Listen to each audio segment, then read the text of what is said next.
Me despidieron por una broma en los campos petroleros, pero Gary estaba tan borracho que no notó que casi muere.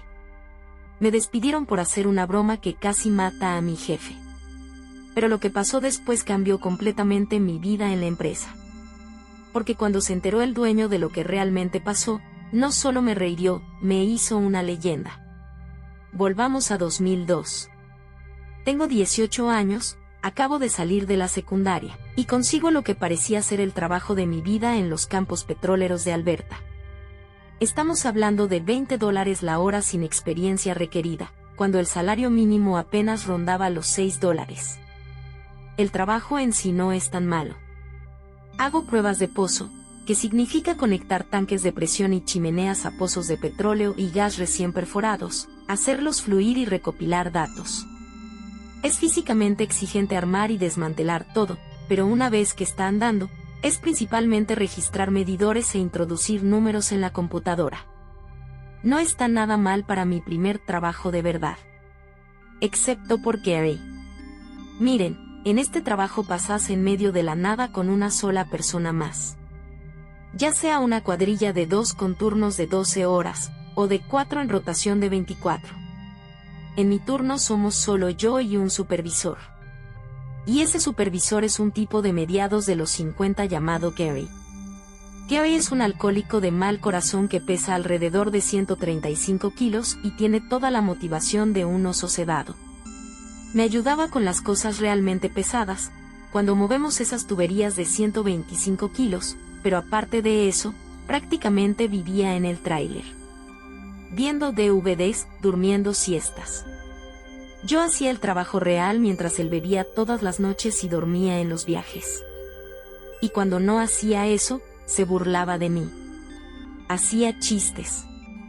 Excepto que no eran chistes. Eran solo insultos con negación plausible. No soy un tipo pequeño. Tengo 1,85. Pero tenía 18 años. Cara de bebé. Me faltaba seguridad en mí mismo. Y Gary era más pequeño que yo, pero eso no importaba porque yo era joven e inseguro. Así que Gary me llamaba estúpido constantemente. Un día se entera de que nunca usé un taladro eléctrico antes y me dice, ¿tu viejo no te enseñó nada? Cometió el error de contarle la verdad. Le digo que mi papá solo estuvo realmente en mi vida un puñado de años. Eso se convierte en su arma. La próxima vez que me equivoco, no es raro que tu papá te haya dejado. La explotación real es que, porque estaba crudo cada mañana, terminaba conduciendo su camión a los sitios de trabajo. Todos los días. Semanas seguidas. Viajábamos entre 100 y 300 kilómetros al día, y él recibía paga por kilómetro, $1 o $1.10 por kilómetro. Así que Gary ganaba dinero serio. Yo recibía salario mínimo por tiempo de viaje. Él dormía su ginebra en el asiento del pasajero mientras yo agarraba el volante durante horas, y luego tenía la osadía de decirme que él era el jefe y que así funcionaba todo. 3 meses. Trabajo con este tipo durante 3 meses sólidos de este trato. 3 meses de comentarios degradantes y abuso verbal constante. Y no reaccionaba mucho, ya me habían hecho bullying antes, pero cuando pasa, solo me quedo callado.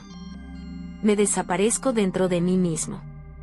Necesitaba el trabajo, así que no podía simplemente irme. Pero aquí está lo que es importante sobre mí, no reacciono para siempre.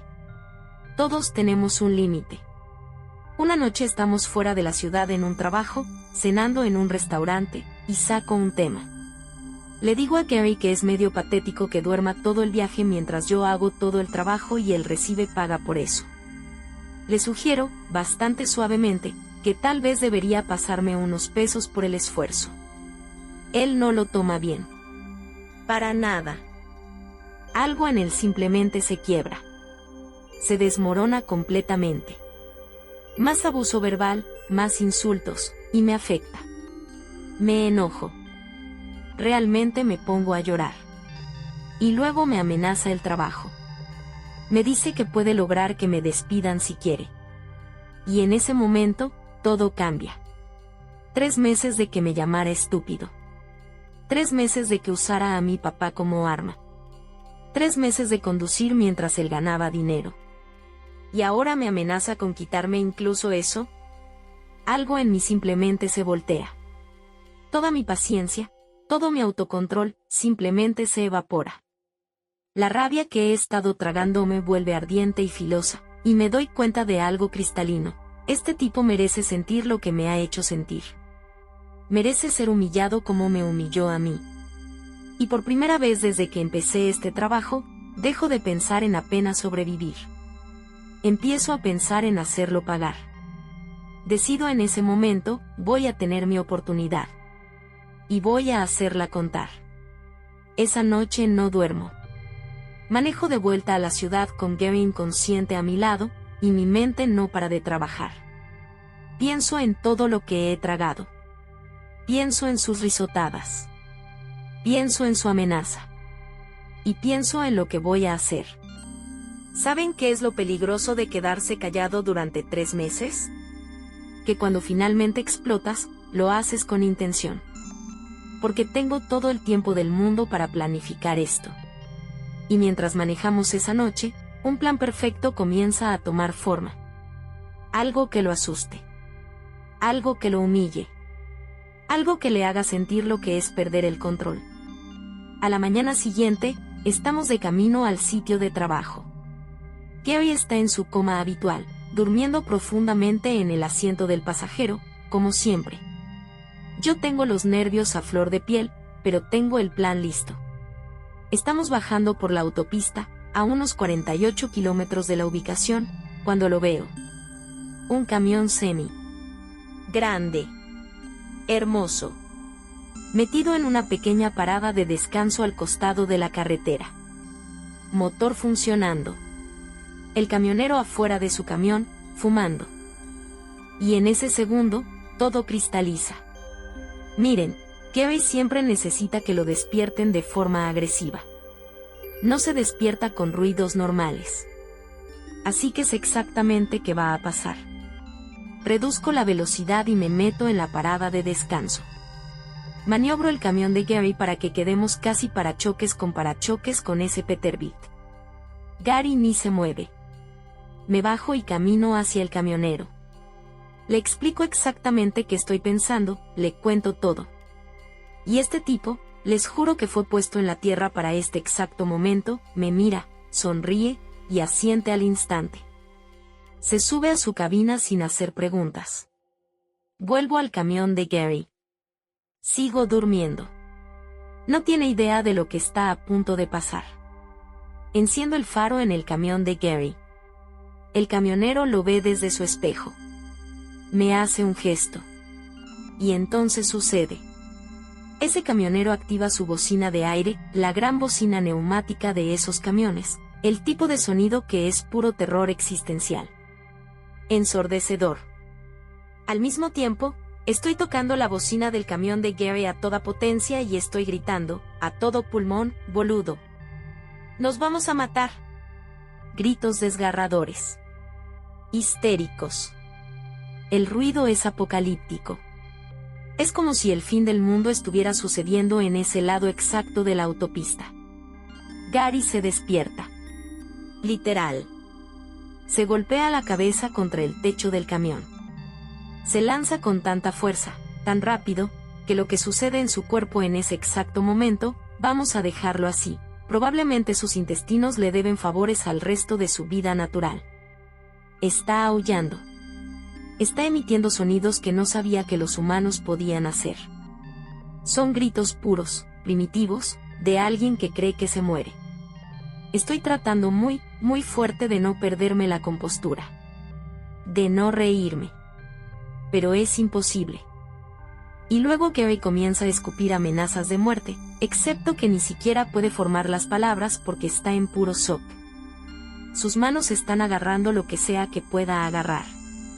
Su cara está roja. Está jadeando como si acabara de correr un maratón.